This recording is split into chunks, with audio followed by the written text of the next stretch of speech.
After reviewing your best performance and creating that template, we want to do the same thing for your worst performance. Now, the idea behind this is so you, again, can identify how you feel when you're not going to play well. And this way you can create that balance for yourself and help you get away from those negative moments or negative feelings. And that way you can start changing your mental process to now be positive, to try and get back into that zone to be in your best performance.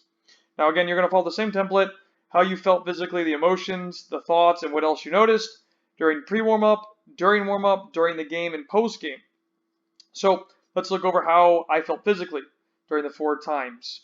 First one, sluggish, slow, and lacking energy. During the warm-up, tense, not feeling well, and pretty much sick. During the game, extremely sluggish and slow to everything. So really was lethargic and wasn't moving well. At the end of the game, completely worn out and exhausted and just not interested.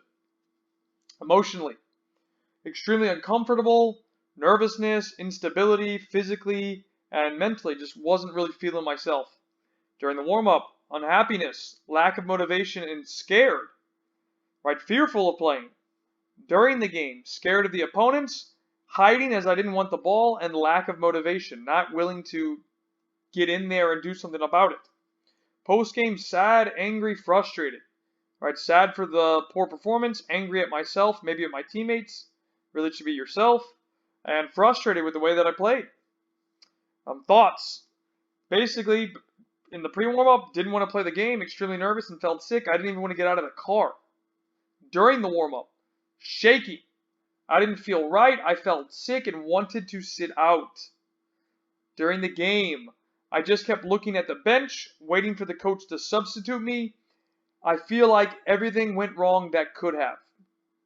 And then post-game, I just wanted to hide and not show my face, but I had to listen to my parents the entire ride home, and basically they just kept giving me an issue, saying that I did this wrong, why didn't I do this?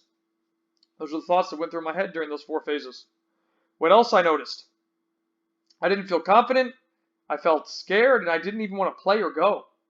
During the warm-up, I kept looking at the opponents in fear instead of excitement, and again, I was scared to play because I would keep looking at them and size them up and be like, man, they got me today.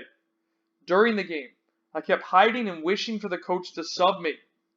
Post-game, basically I already knew I had the worst game, but my parents didn't make me feel any better, and I felt way worse afterwards. Okay, so there's that. We want to go to the next slide. You can see here, you're going to get a template just like this. We're going to give this to you, obviously. And you just fill it in for yourself, right? How you felt physically, the emotions that you went through, the thoughts that you had, and anything else that you noticed about yourself. This will help you understand your worst performance and how we can stay away from this. Okay? See the next part of worst performance.